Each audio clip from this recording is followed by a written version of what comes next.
오늘은 로마서 11장 13절부터 22절까지의 말씀을 함께 묵상해 보도록 하겠습니다. 말씀 봉독해 드리죠. 내가 이방인인 너희에게 말하노라. 내가 이방인의 사도인 만큼 내 직분을 영광스럽게 여기노니 이는 혹 내 권력을 아무쪼록 시기하게 하여 그들 중에서 얼마를 구원하려 함이라. 그들을 버리는 것이 세상의 화목이 되거든 그 받아들이는 것이 죽은 자 가운데서 살아나는 것이 아니면 무엇이리요.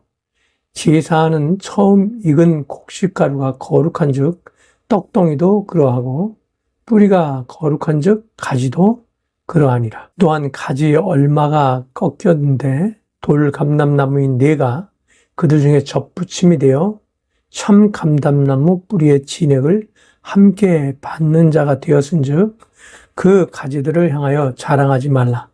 자랑할지라도 내가 뿌리를 보존하는 것이 아니요 뿌리가 너를 보존하는 것이니라. 그러면 내 말이 가지들을 꺾인 것은 나로 접붙임을 받게 하려 함이라 하리니 옳도다. 그들은 믿지 아니함으로 꺾이고 너는 믿음으로 섰느니라. 높은 마음을 품지 말고 도리어 두려워하라. 하나님이 원가지들로 아끼지 아니하셨은즉 너도 아끼지 아니하시리라. 그러므로 하나님이 인자하심과 준엄하심을 보라. 넘어지는 자들에게는 준엄하심이 있으니 너희가 만일 하나님의 인자하심에 머물러 있으면 그 인자가 너희에게 있으리라. 그렇지 않으면 너도 찍히는 바 되리라.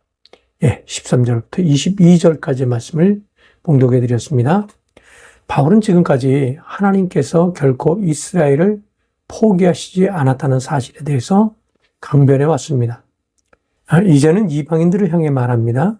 바울이 말하려는 목적은 그들을 구원하셨다는 것이 결코 이스라엘을 버리려는 것이 아니라는 사실을 확실하게 하려는 것이었죠. 당시에도 많은 이들이 생각하기에 이스라엘이 버려지고 이제는 하나님의 말씀이 이방인들에게 주어졌다고 생각했던 것으로 보입니다. 오늘날에도 어떤 이들은 이스라엘이 버려졌다고 생각합니다. 더 이상 그들은 하나님의 백성이 아닐 것이라고 생각하죠.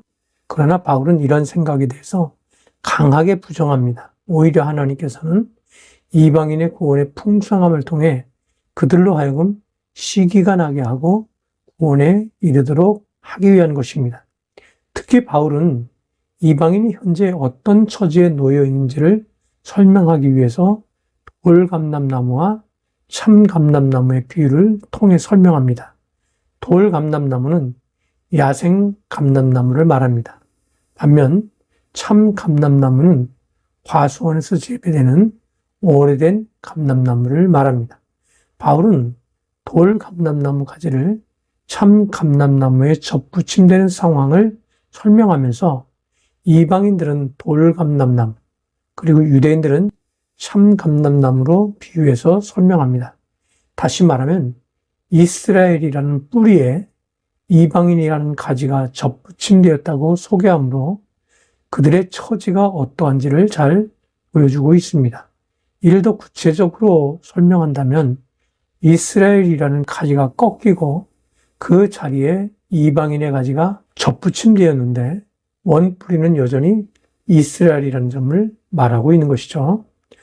오늘날 이방인의 구원을 위해서 사용되고 있는 것이 무엇일까요?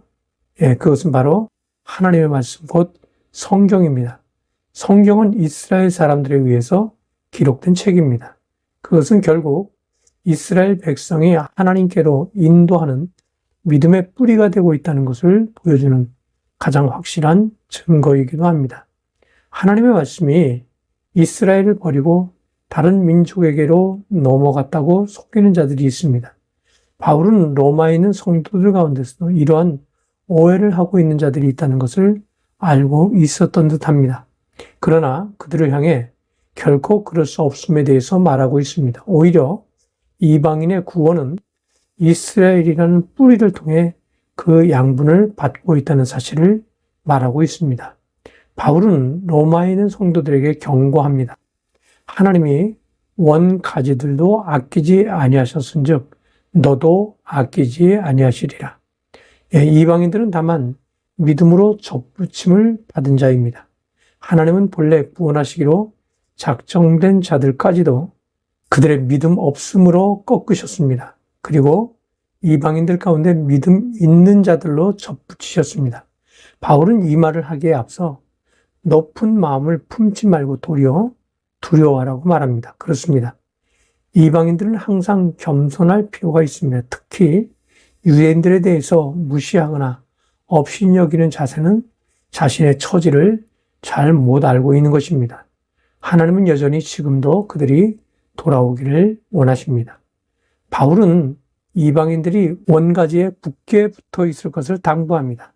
너희가 만일 하나님의 인자심에 머물러 있으면 그 인자가 너희에게 있으리라.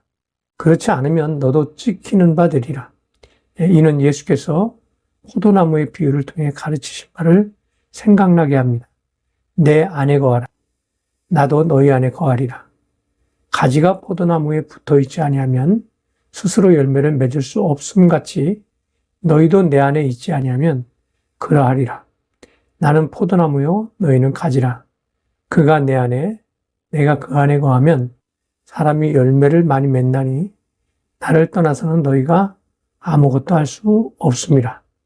그리스도인으로서 생명을 유지하고 열매를 맺을 수 있는 유일한 방법은 나무에 붙어 있어야 한다는 사실을 기억하시기를 주님의 이름으로 부탁을 드립니다. 감사합니다.